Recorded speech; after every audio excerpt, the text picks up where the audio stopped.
möhkəm, uca məğrur, əzəmətli dağlar.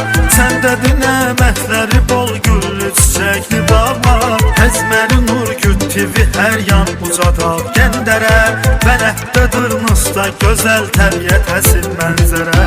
Dəstə böyük kəndli şəhərlər kimi görmür gözəl.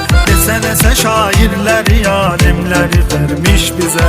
Əndəmiz kotan ana bak, yox onların bənzəri. Üstünü düylündə çəmənlər bəziyib hər yeri. Sən bizə bizdən də yaxın doğma diyar Orduba. Səndə bizim ömrümüzün günləri var Orduba. Sadəliylə seçilən mehriban insanları, millətinin başını ucaldan igid oğlanları. Hər yanı bir mənzərə, bir möcüzə başdan başa. Ey ulu torpaq, uca millət, yaşa daim yaşa.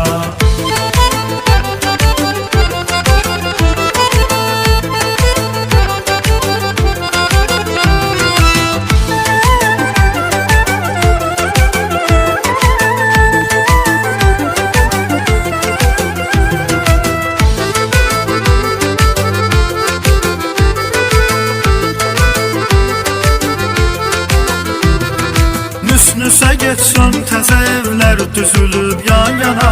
Hələ onların ləhcələri yağ kimi yayılır cana.